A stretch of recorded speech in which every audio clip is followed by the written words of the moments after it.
Mic check 1, 2. Good evening, ladies and gents. This is Dorian. I don't know who that guy is right there, but I'm missing people. I'm not responsible for that comes out of his mouth today. And welcome to another episode of the Convos in the Park podcast. For our first-time listeners, thank you for joining us.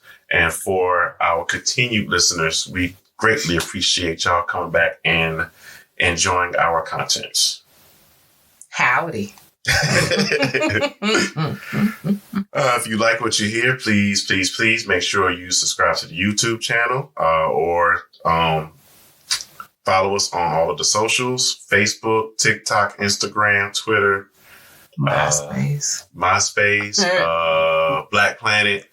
Oh no, Mi gente. Lord Jesus, help him. He went off the deep end. Again, I am not responsible. Not at all. Hi, everyone, and welcome back. We, behind the scenes, we got a lot of things that we talk about, and sometimes we might just hit the action button in the middle of a sentence. So forgive us if we're giggling. I know y'all love it. We love it too. Yeah. So what's on your mind? There's been a lot going on in this crazy brain of mine. As you told me so well, there's only certain people that can speak me fluently. But now, put me in that shit. one of the biggest things I've been thinking about this week is support. And when I say support, I mean support when it comes to friends or people that you know that may have their own small business or in the entrepreneurial bag. And one of the things I've seen and witnessed sometimes are silent supporters. Okay.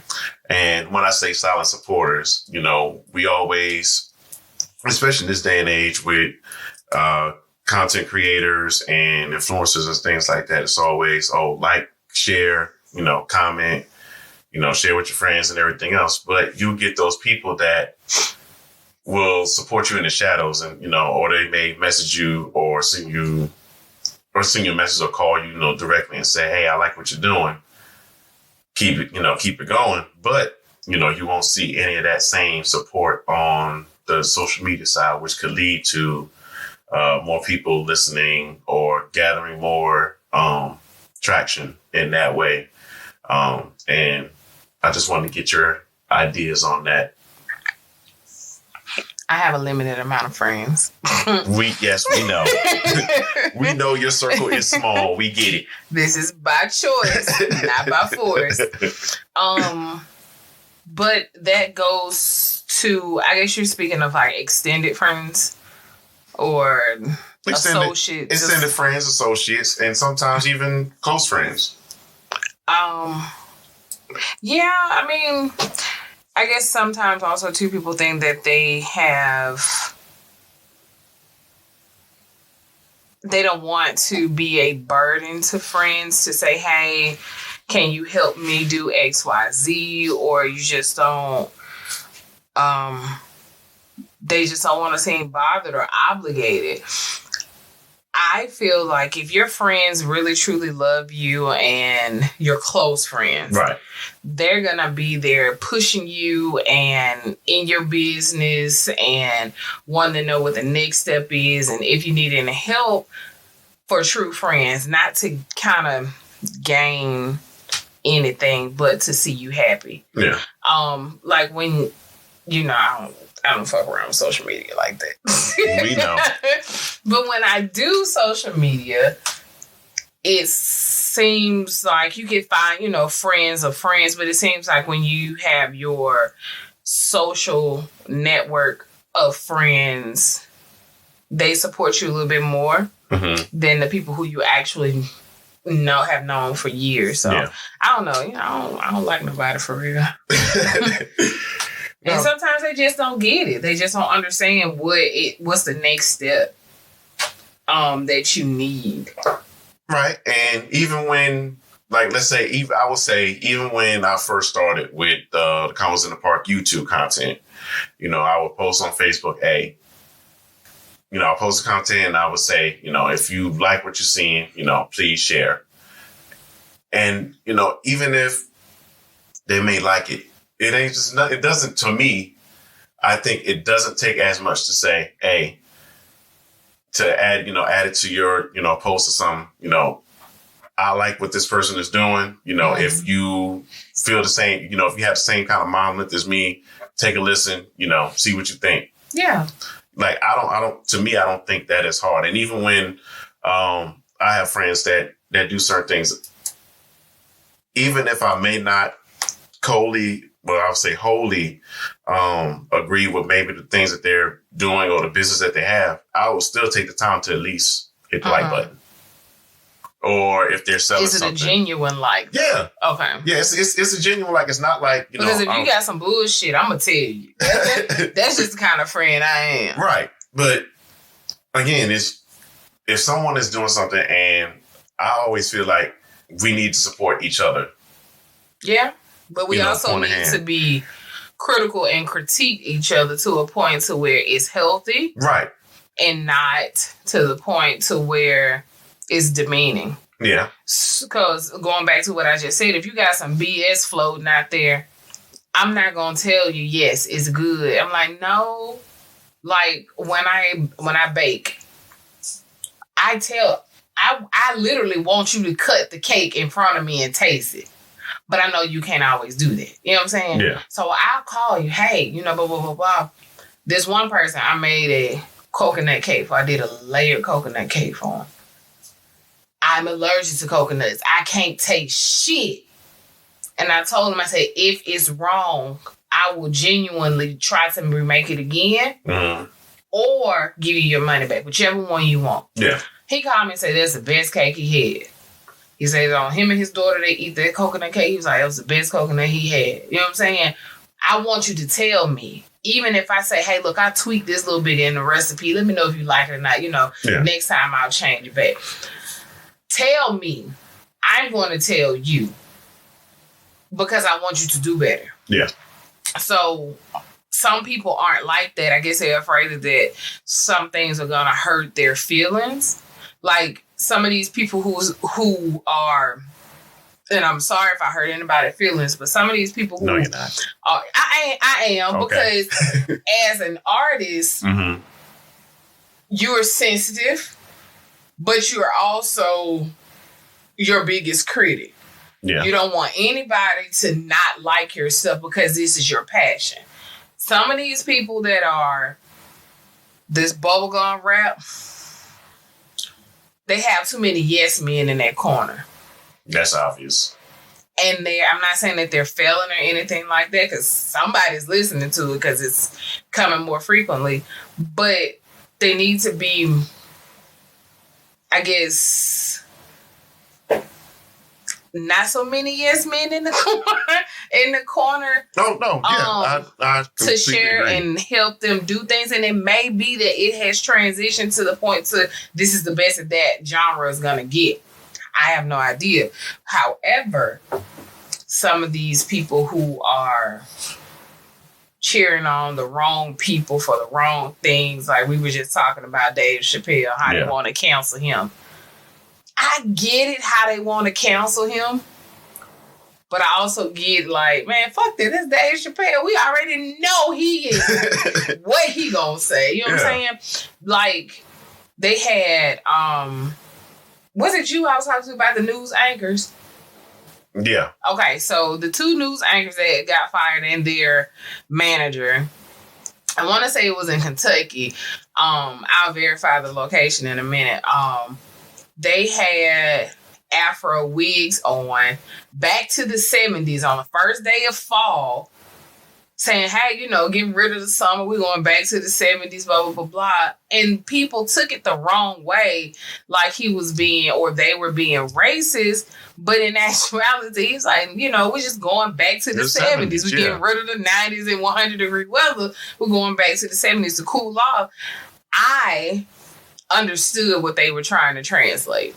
However, this culture is sensitive. Super and everybody PC is super PC, super hypersensitive when it comes to everything, and everybody's in this cancel life, this cancel culture, and they want to be the first person to end this person's career. I get it. I brought this conversation up with several people, and this one chick, she was like, I don't care. They white, they all need to lose their job. And I'm like, but it's not like that. You know what I'm saying? Yeah. These could be allies. Yeah. So, I don't know. You support people on certain things, and then you don't support them on other things. Me, if you're equally yoked with the people in your life, everything is going to balance out. Yeah. And in due time, everything will be heard. Everything will be seen. So you just, got to be patient. I have a lot of people, like this barber who cuts my son's hair. I didn't know him from Adam. But I liked his marketing strategy, and I liked how he was doing things. And I showed him a picture of what I wanted, and I ain't had no problem since then. And we've had several barbers and honestly some female, but shit happens. Yeah. But you just gotta support each other. Step out on faith on yourself first. Yeah. And then everybody else will follow you. Yeah. That's my soapbox. No, but it was I just had the question on whether or not we should see it as a responsibility for our friends to support us. You know what I'm saying? Is it our responsibility? Did I hear that right? No, I'm saying, is it your friend's responsibility to constantly, support, your endeavors? Not saying that they, regardless of like you said, if you are putting out something good and not something that's BS, then is it their responsibility to support you? If your friends, going back to what I said, if your friends want to see you successful and your friends want to help you, and it's free word of mouth, a link, a share, a reshare, or whatever, it's just simple as hitting a button. If they want to see you succeed and all this, they're gonna do it. Yeah. You're not gonna have to ask them. But however, like I said, some of them just don't know how to do it. Like, they don't know how to bring it up in conversation.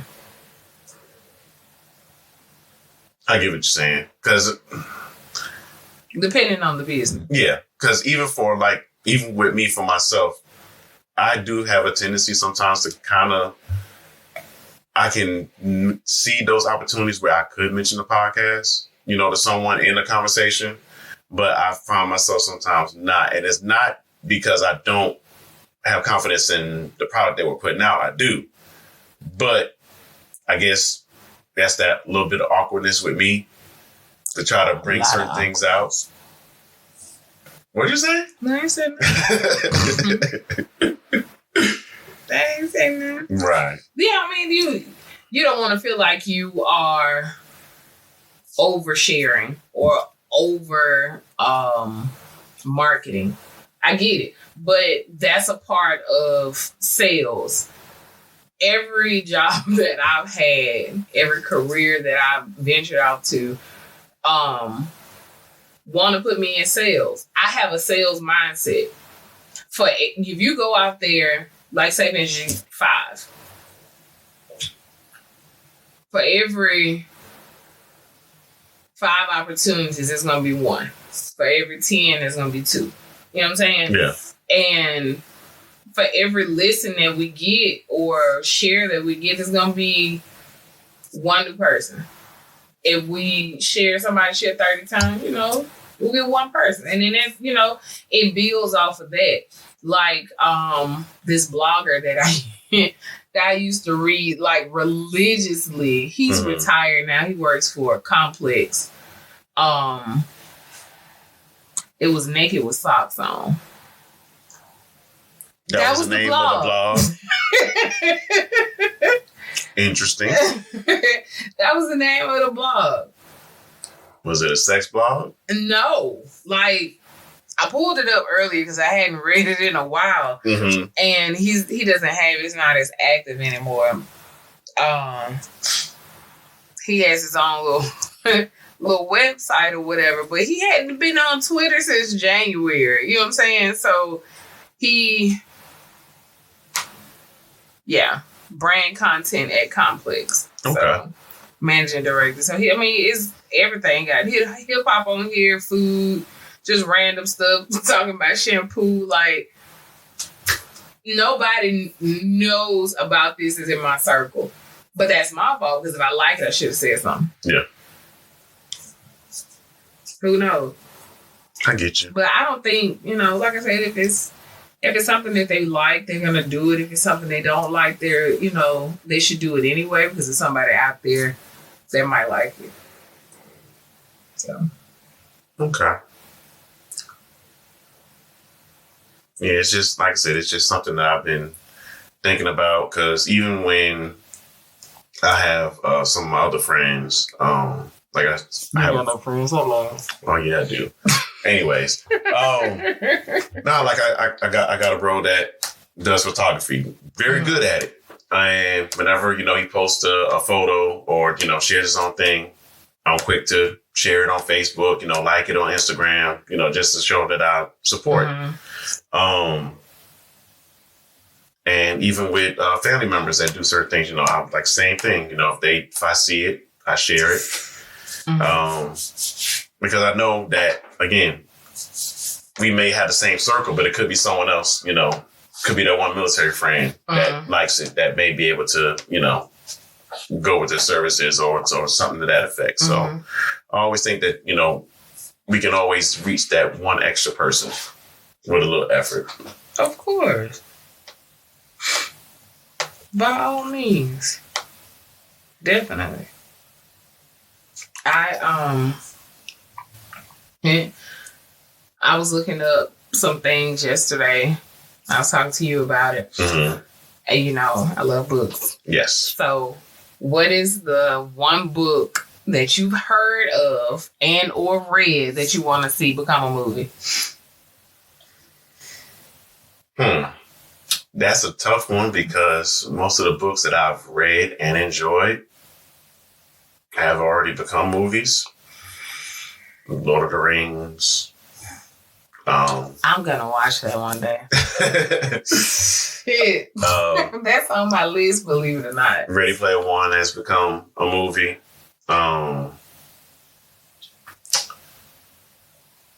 You know what? I can't think of the titles of the books in particular. There's a couple of Star Wars books that I've read that I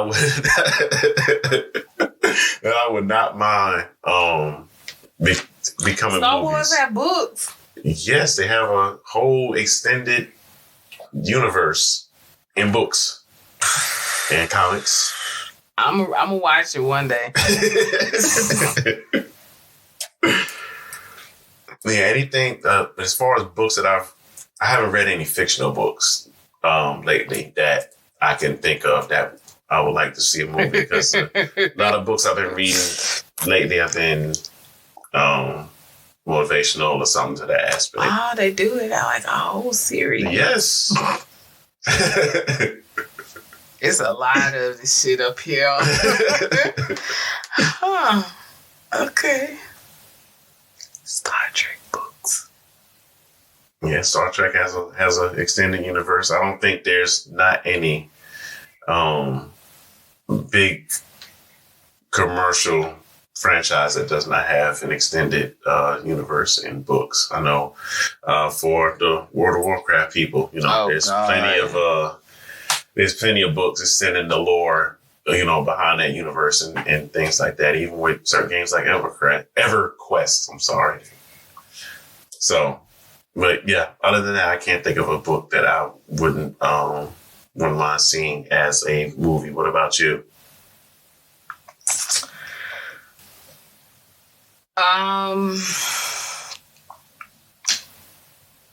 Yes. Okay. Okay, so I like our urban books and stuff like that.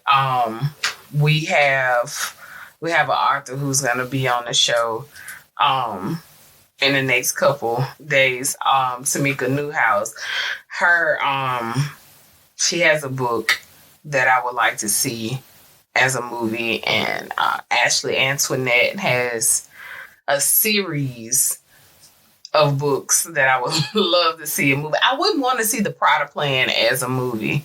Only because I'm not a big fan of Yaya. Mm-hmm. She had a rough life growing up, but I'm not a big fan of hers. But anyway, yeah, Ashley Antoinette has some stuff that I would love to see. But that's interesting though, because when you see screenplays on TV, you wonder what was the process. Right. Like when Ava DuVernay is directing, like what do you see on that end? I know my end as far as writing, what I see. Right. And how things come into playing and stuff like that. I have this gnat that's flying around. I don't know what it is. It's getting on my nerves. I'm scared I'm knock my alcohol all over. Then we're going to really fight. But I want to know, like, pick their brain, like the creative process. Like Fat Man Scoop, Missy Elliott, Sierra, like they were back together with that remix to Level Up. But, it's like, what do you see?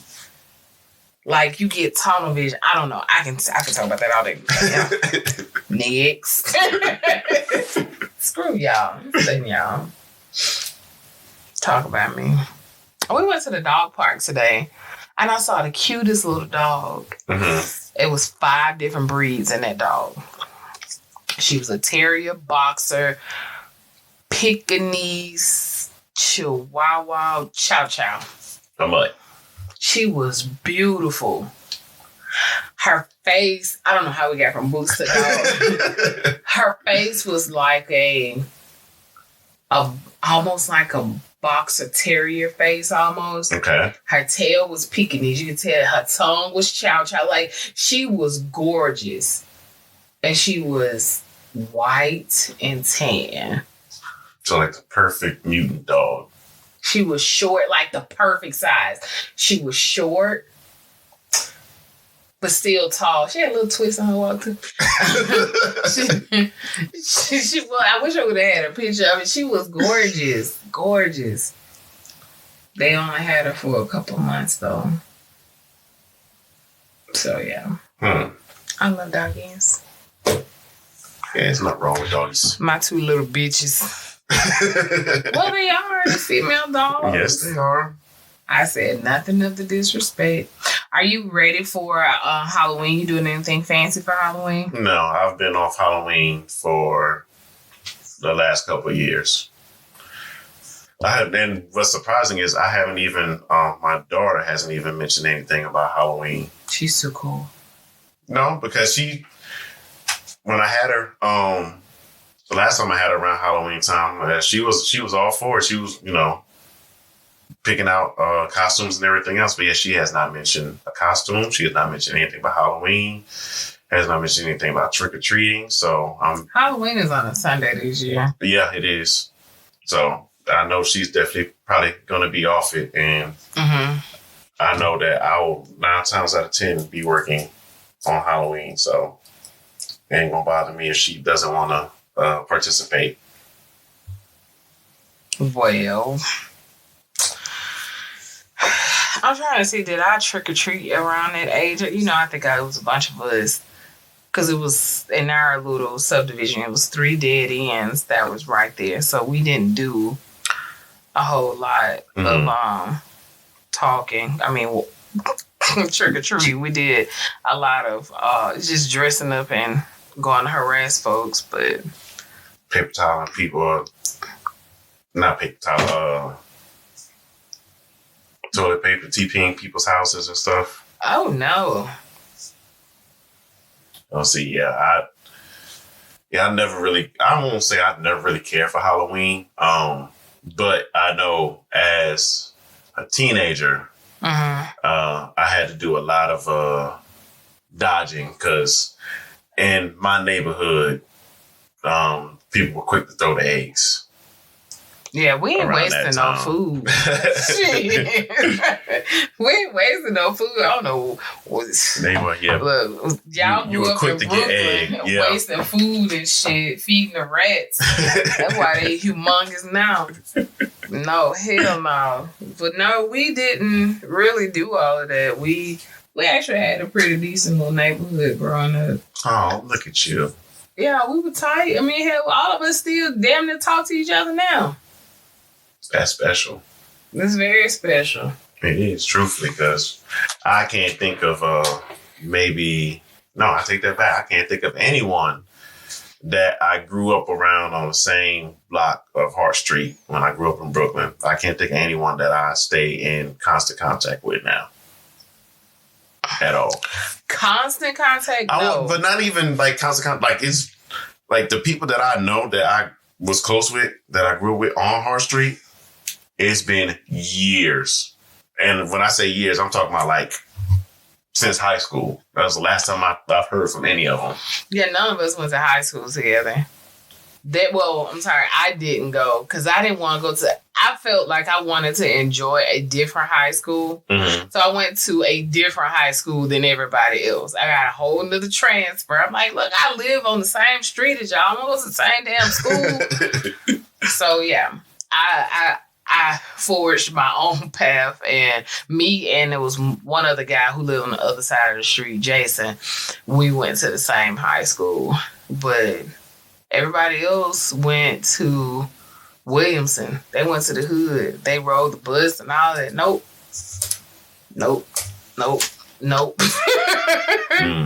Nope.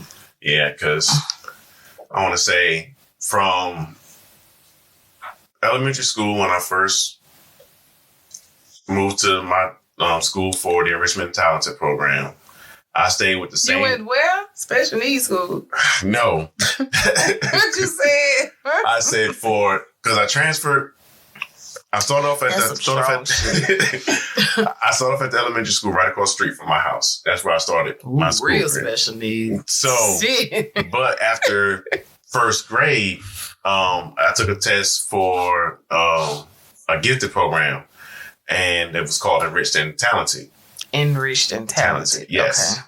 So, of course, let's say, like, when I got to that first class, it was 205 ET because of the Enriched and Talented. So, it was second grade, the classroom number, which was 205, and then ET.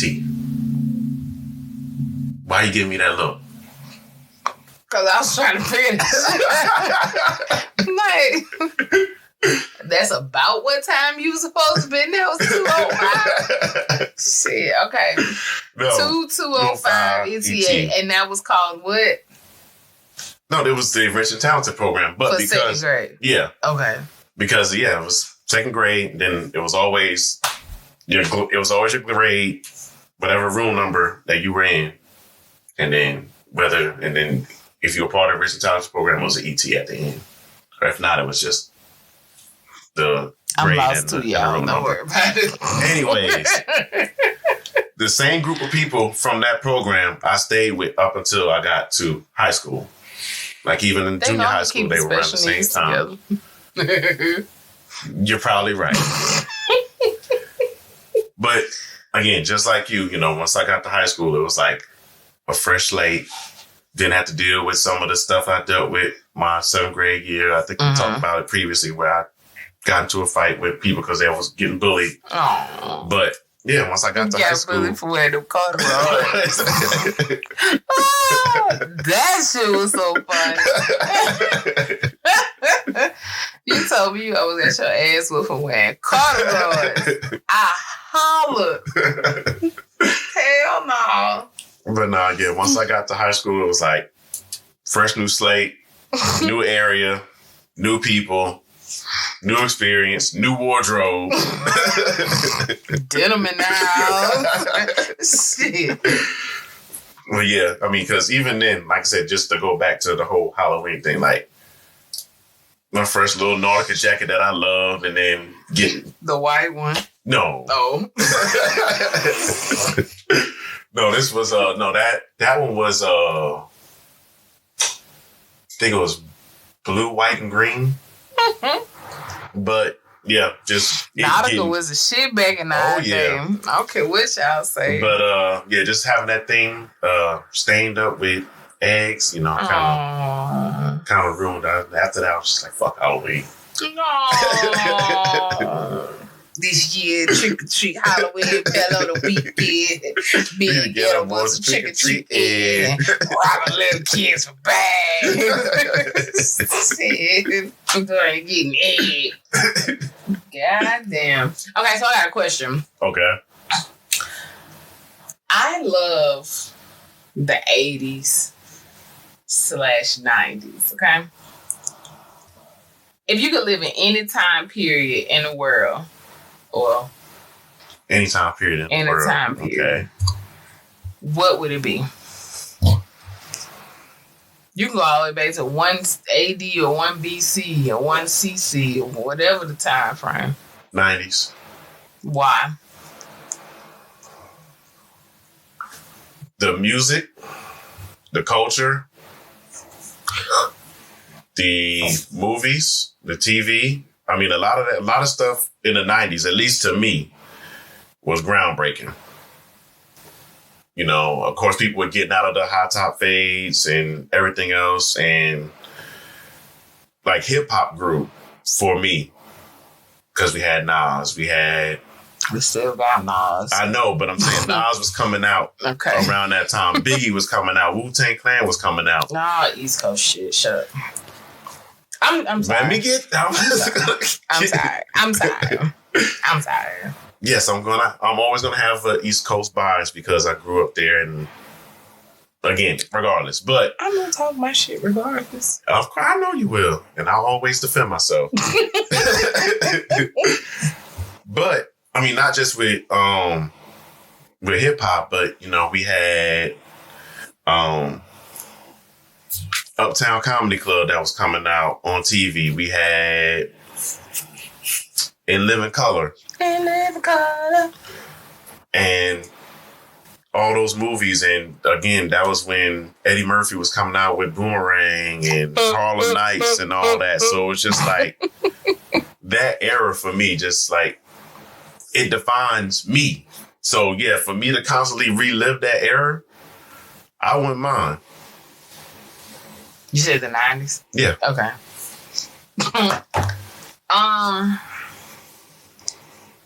Yeah, I can dig it. The 90s. It seemed like it was a simpler time. Minus, you know, because there were cell phones back then, so don't do the cell phone thing. But but those cell phones were car phones. Yeah. Yeah, they were legit bricks because if you wanted to walk around with one, you had the battery pack and it had the strap. Yep. That bitch was getting hot. I remember that bitch got hot quick. You had about an hour worth of battery, that big old battery pack. Mm-hmm. It was nothing nice sitting in the car. The damn car phone. You hit your leg on it, it's a wrap. But yeah, I can see going back to the 90s. Simpler time. And it's not going back in age. Yeah. It's just, current going back. I can see that, the 90s. What about you? I'm guessing. This is just me guessing. I'm guessing probably 60s, 70s. How old do you think I am? I do not want to go back to the segregation. I have this thing on me that's called no filter mouth. Me and Rose will be right there together. Well, I wasn't so much. Shit. I wasn't so much thinking of, the negatives of that time. I'm thinking of everything else. Like, I mean, there's still a bunch of negative stuff I could think of for the 90s, but I'm thinking of all the positive stuff that went on why I would want to relive the 90s. Mm-hmm. I was thinking more so the culture and music and everything else that probably I could see that era, those two eras kind of being the ones you pick. But I could be wrong. Maybe I don't know you as good as I think I do. 50s and 60s. Ooh, okay. I don't think so. I said 60s and 70s. I could probably do the 70s, the late 80s, 90s, and probably early 2000s. If I could go back. 70s, the shit was lit. the clothing, the nightlife, the drugs, the marijuana. Marijuana is not a drug. It's a plant that you just so happen to set fire to. Shit. Yeah. It was easy. The cars, oh my God, Chevys,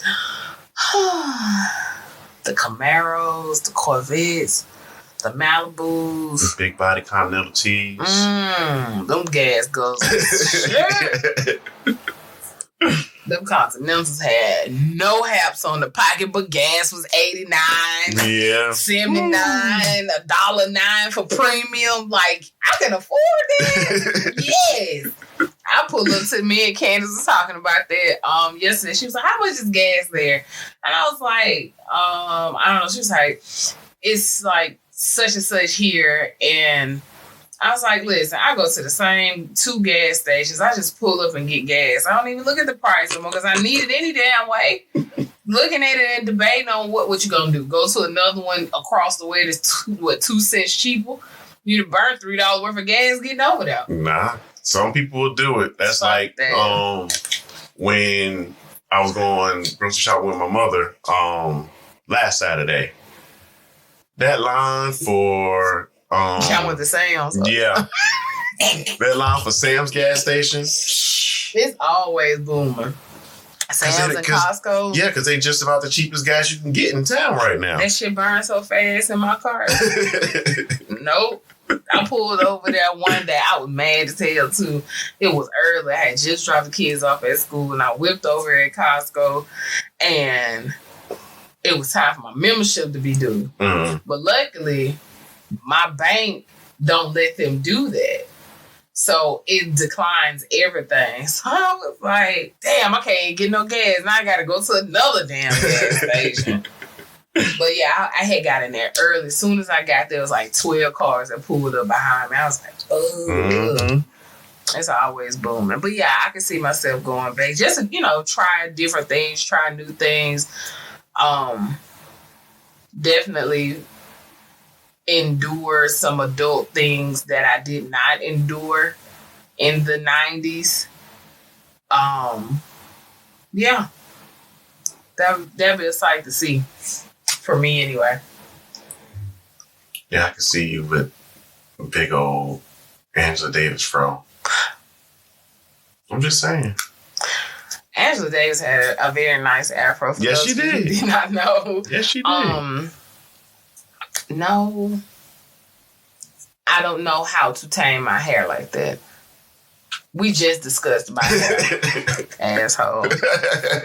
I have a one bandu knot on the front of my head, just one, and he's talking about me. I'm in the process of taming. And shut up. Okay. And manipulating. This segment is brought to you by alcohol induced. Because I was about to say something. Glad you stopped me. What were you about to say? No, I was just going to say how the same thing I said off mic. I still don't understand how you were able to get that like right at the crown of your hairline. I just undid it and did it back. You didn't see me? No. Crack kills people. Yeah, it does. So do you remember your very first job? Yeah. Well, maybe we shouldn't talk about this. It might be a security question. No, it's not a security question. Not a security question. I am definitely positive on that one. My first job was McDonald's. Horror story. Was the ice cream machine working then? Yes. All the time? I can either agree or disagree on that one. So was it? No comment. Nah, I don't know. I didn't mess with the ice cream machine, so it could have been up, could have been down. I don't know. I was always on the grill, so. So, the FTC got involved with McDonald's ice cream machine, right? What? Yeah. So early in September, and it's just something that came across my head as you said it. The feds are reportedly looking into why McDonald's ice cream machines are always busted. That's got to be on a joke site somewhere. No. What's the news source? NPR, where I get my news from.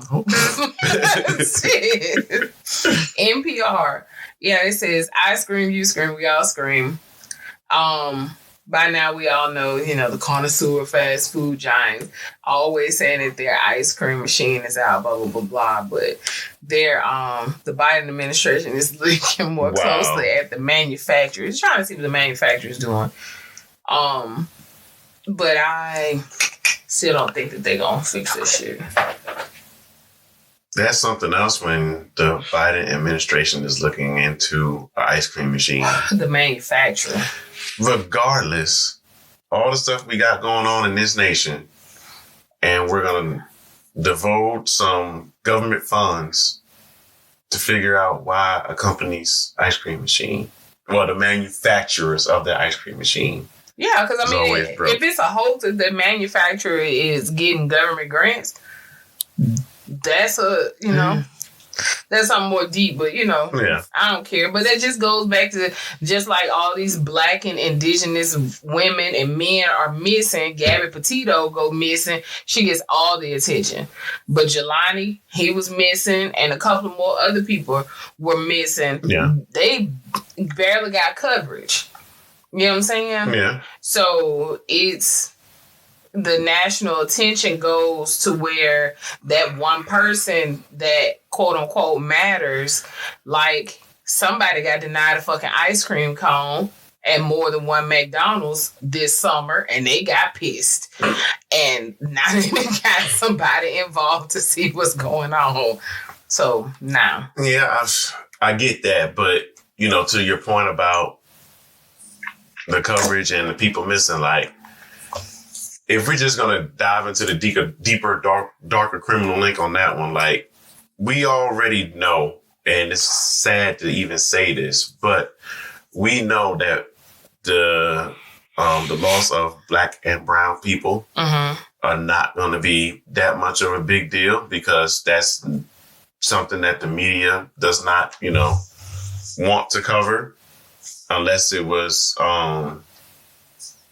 more appealing to them to bring up viewers and stuff like that and ratings. But yeah, a popular Instagram white lady is going to get more attention because I think when I first started hearing about that story, I think she has like a million, if not a million plus right now or followers at the time. Yeah. So it's like, if she goes missing, people are looking for that content. Yeah, they're gonna, throw flares and signals up. Okay, so let me ask you this: do you think that? Well, I don't want to put that in the atmosphere. They are an influencer and they came up missing. Okay. Mm-hmm. Talking about Gabby. She was a blogger, traveler, whatever. And she came up missing. Do you think that if she would have had less presence on social media as far as like only uploading, say, every 2 weeks or once a week, that it would have been noticeable?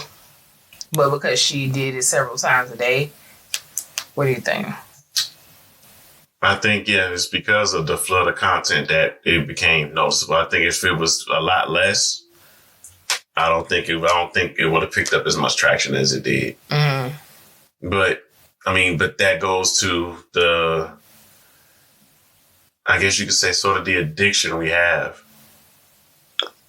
with looking. Well, okay, for those people that are really on social media like that. We're not talking it's a crime. It is. Oh, here it is right here.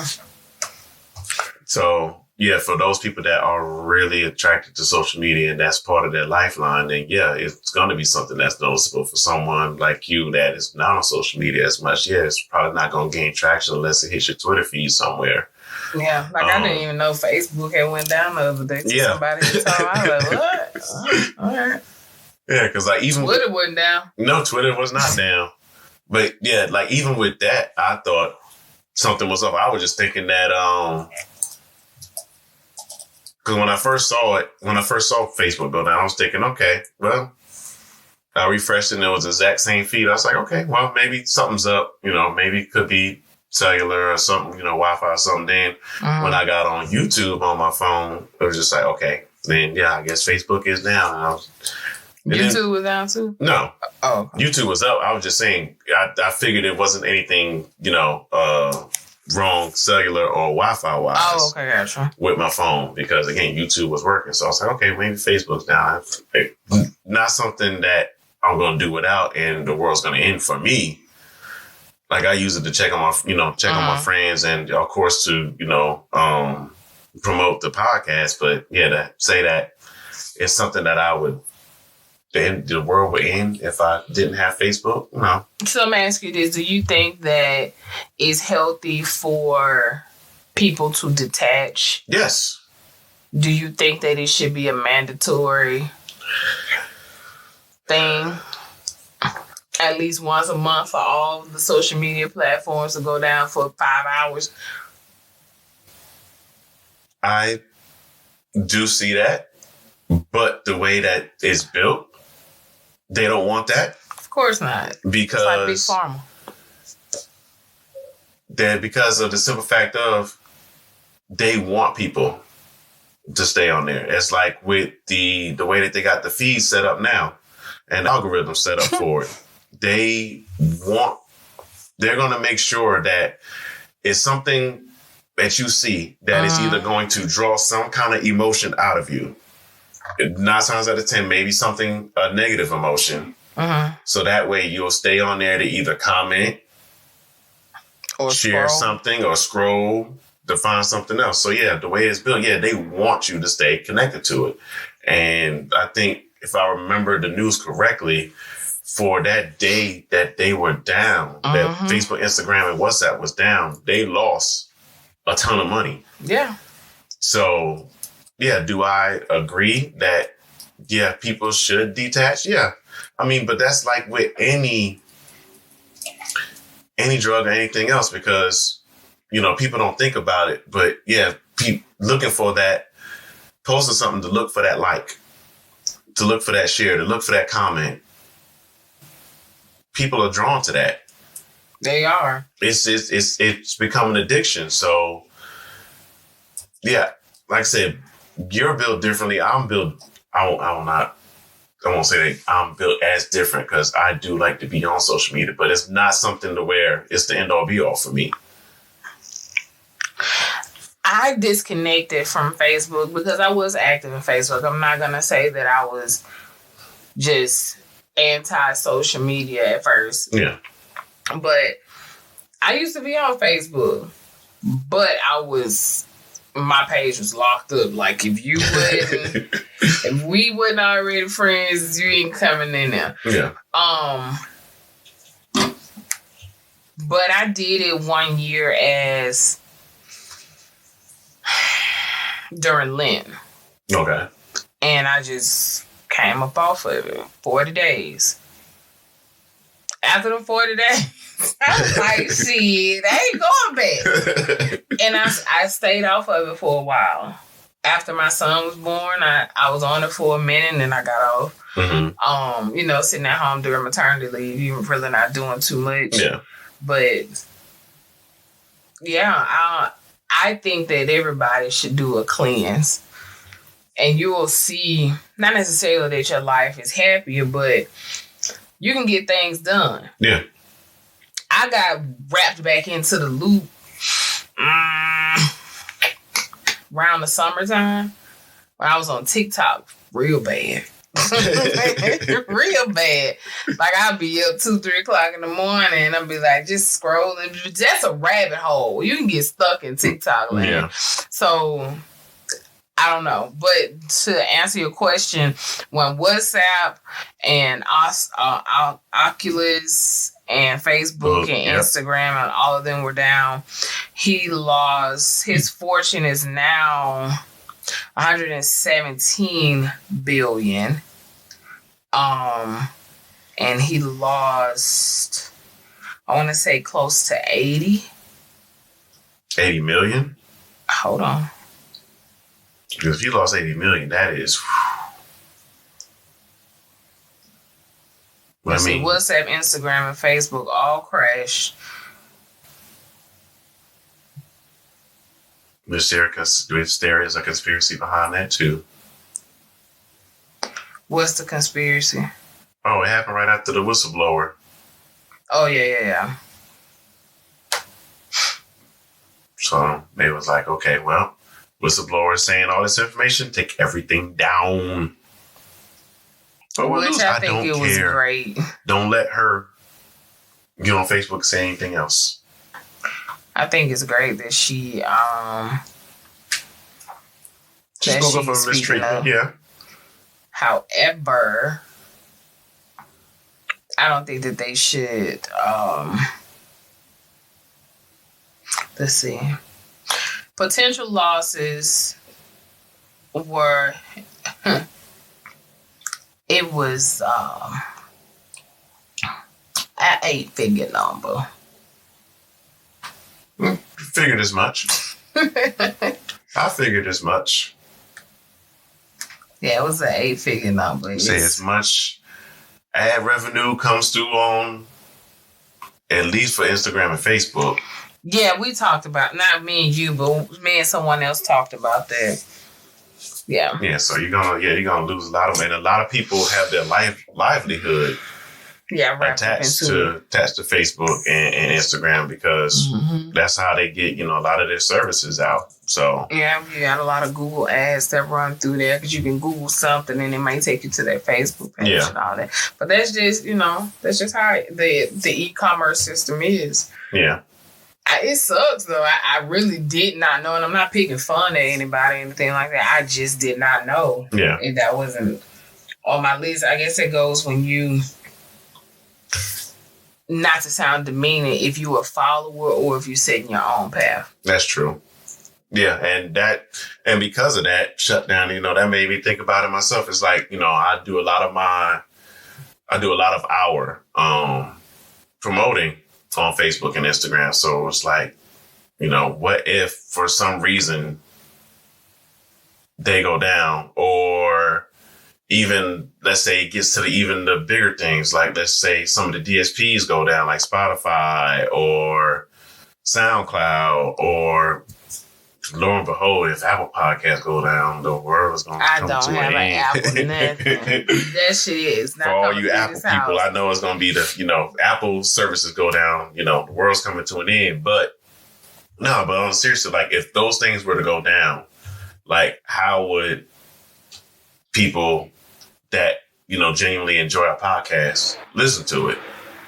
And then that made me think, okay, well, maybe we just need to, as a backup, or not even as a backup, just as the main thing, put the website up so that way people can get to it regardless of whether they go to it, whether they like you seeing it on YouTube or anything else. You may have those people that don't like YouTube and want to have an alternate source. So, yeah, we're 9 times out of 10 going to have a website up soon so where you can get to our podcast and all other content in one area, vice having to go, through all those different places. Because, I don't want to put all my eggs in one batch.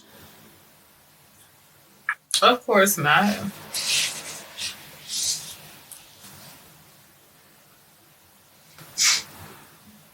Definitely don't want that to happen. So, be on the lookout in the future for composinthepark.com, and not just for email purposes. Email. Ooh, going back to the first job thing. I totally forgot about that. We went down a totally different. Well, yeah, that's fine. I mean, that's what conversations are about. Yeah. My first job was, I want to say it was a call center. West, maybe. I was just getting ready to say was it West, because that seems like that is between either McDonald's or something else. The teenager's first job here in this area, yeah, 9 times out of 10 is going to be West. I can't remember. I want to say it was West, maybe the movie theater. No, it was West. No. You can't even see that place open anymore. Well, they got bought out. It's open, like it's ran by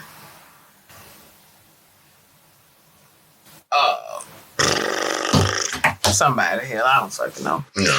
But yeah, I you know how I manipulated them. Really? Yeah. Okay. We used to get paid on Saturdays, which is fucked up. Okay. Get paid on Saturdays.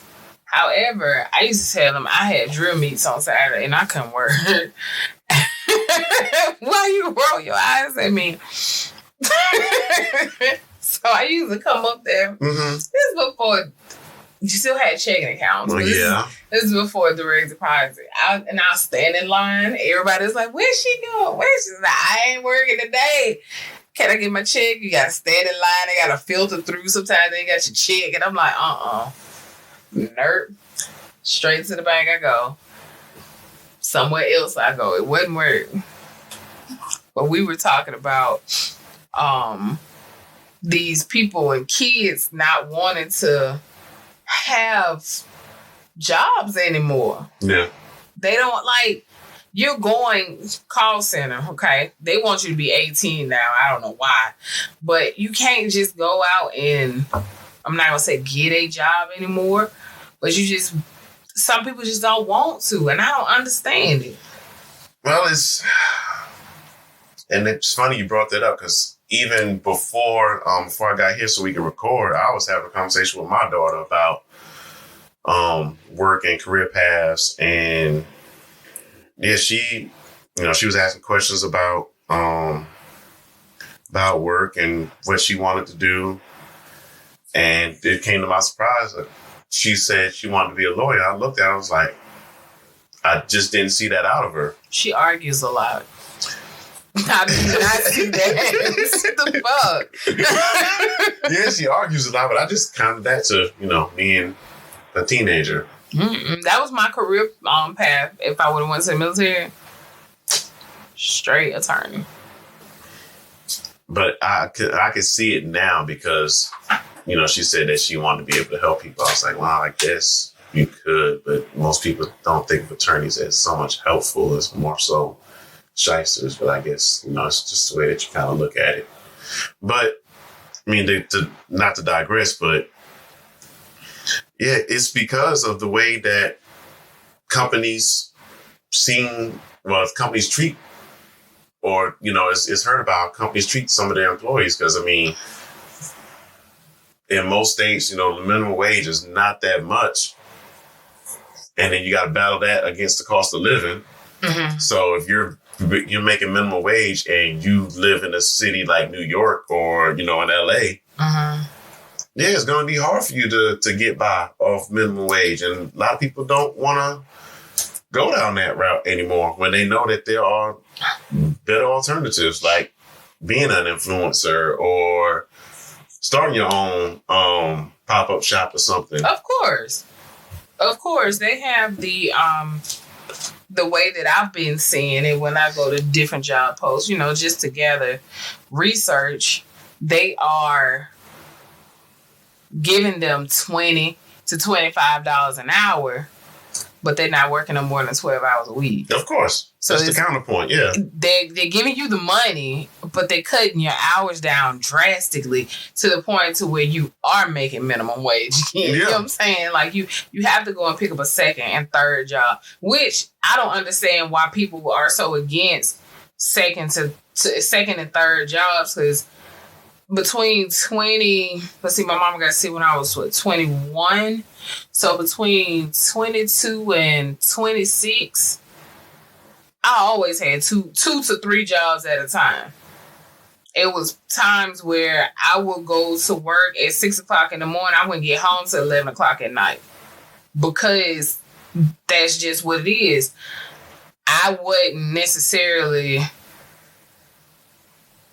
working to live. I was living to work at that moment. Yeah. And as Americans, we're drilled down in our heads to think that because our Social Security numbers are employee ID numbers, because the United States is a corporation. Yes. So we have to work. Yep. Other countries give their employees days off. Yeah. Mandatory 30 days off. Yeah. A year. Like you get that guaranteed. And we don't get that. Some countries give maternity leave. We were looking at that. It was like 30. Yeah, some change, yeah. It was like 36 or 39 months or something like that. Somebody else gives you them 39 weeks. No, after 6 weeks, they want you to dump your baby off and then come back to work. Yeah, because in America, you got to get back in that car. Yeah. To keep everything moving. And then It's like with, I forgot where I was seeing this at, but I forget exactly where I saw that, but it's like they built the school system to teach kids how to be workers. It wasn't taught for clear education. It was taught how to, react to that bell and everything else. Because, they wanted them as cogs in the wheel to keep the industrial thing moving. Yep, that's all that it is. And I'm looking at the minimum wage per state. So in Alabama, there's no minimum wage law. Alaska minimum wage is $10.34. Jeez. In California, it's $13 an hour for employees with 25 or fewer employees, and will increase to $14 an hour on January 1st, 2022. $15 an hour on January 1st, 2023. That's if you got 25 or fewer. Right. Give me another state. Ohio. All right. $7.25. Mississippi has no minimum wage law. Nebraska, $9 an hour for employers with more than 3 employees. Wow. That's ridiculous. New York, $12.50 an hour statewide, $15 per hour in New York City, Long Island, and Westchester County. And you still can't survive off of that at all. You want somebody in New York for $12.50 an hour in Dutchess County. That's a lot of. That's some money up there in Dutchess County. Mm-hmm. And you telling me it's $12.50 an hour? Exactly. That's why a lot of people don't want to work nowadays. And again, it's not because of people are. I always hear the rhetoric that a lot of people don't want to work because people are lazy. No, it's just that 2020. Eye-opener. Yeah, open our eyes to a lot of the BS that's going on. And it's like, why even put ourselves through that? And especially now where, we had a pandemic, everything else, people are now more so than ever are focusing on their time. Yep. So it's like, why would I put my time into working for a job that I'm not going to get paid well enough to survive comfortably? Yep. Cane's Chicken is based out of Baton Rouge, though. They put all of their corporate workers, like 200 of them, go to the store. Can't find employees. Y'all got a job. Go work in the store. Fry cook cashiers. They were bagging up orders, drive through, because the restaurant is closed. So they were wrapped around the building trying to get it pushed in and pushed out. I really think that the people, not everybody, some people in the corporate world should come down, not no undercover boss situation. Yeah. Just come down. And actually work a day. Nope. Come down, take that pay cut. For 60 days. And see how they can survive on that. Yeah. See how they can survive. But they don't care. They don't care. I get it.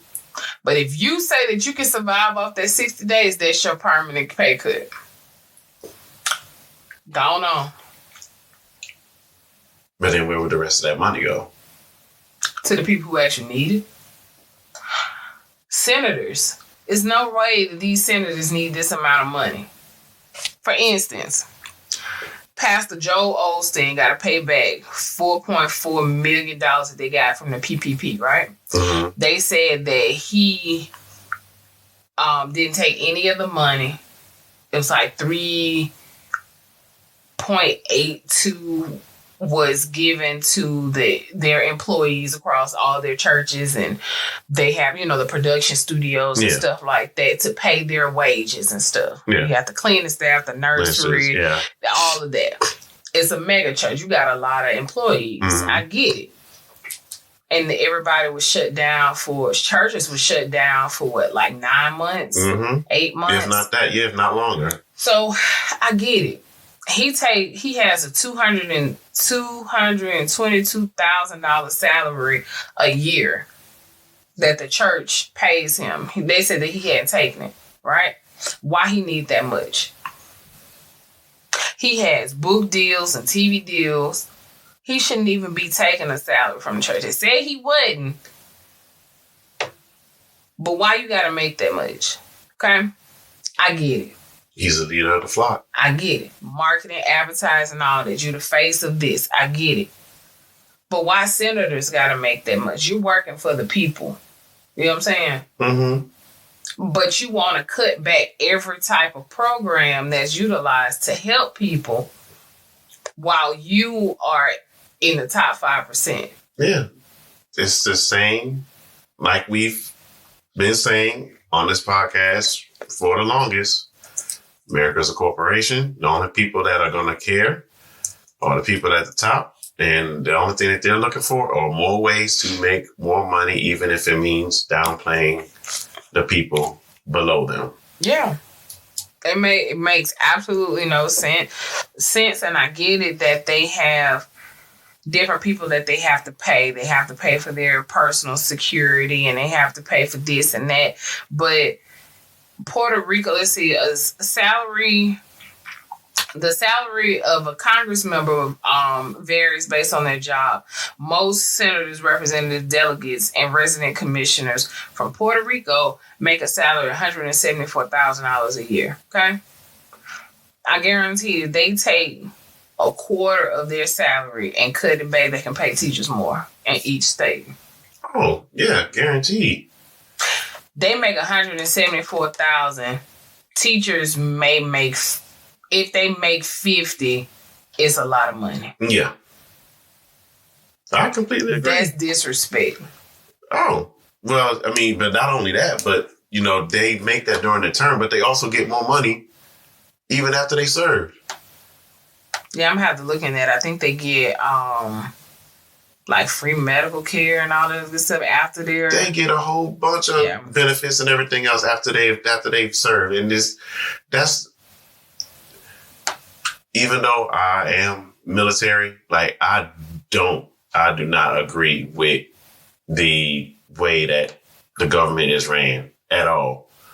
Like I said, I still don't think that a lot of these politicians should be getting paid the amount that they get paid. And even afterwards, okay, yes, you've done a great thing, so to say, by helping the democracy of this nation continue. But, we all know at this point, you're not really there to serve the people. You're there to serve your wallet. You're there to get the extra money. You're there to network to keep that money going. Uh-huh. You're there for your own generational wealth. It's very, very, very few that I believe are actually there because they love the people. Yeah. And a lot of people made fun of this movie when it came out a long time ago, but I think it is a clear view of how the government is today, and that's Distinguished Gentleman with Eddie Murphy. I have to refresh myself on it. I think if people actually sat there and watched how Distinguished Gentleman went down and everything that Eddie Murphy was doing, like that is close to how the government is ran today, in my opinion. But I can go down that rabbit hole for a long time.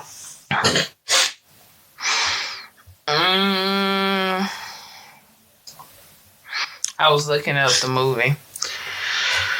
I'll add that to my list to go back and refresh my mind. I was after my car wreck that I had, I realized I had a lot of. I guess my movie bank is on that side. When I hit my head, and it's been years. It's been years since I had that car wreck, but I'm still traumatized by it. And I did not realize that until recently that I still have issues behind it. Right. And it's scary. And I understand head trauma. Yeah. But that's something serious. I had my car wreck March of 2005.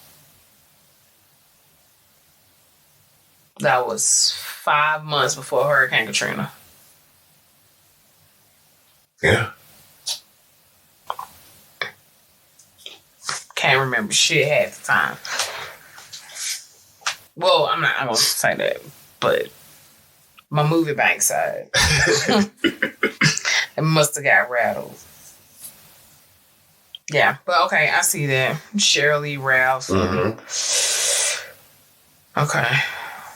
I'll add that to my list.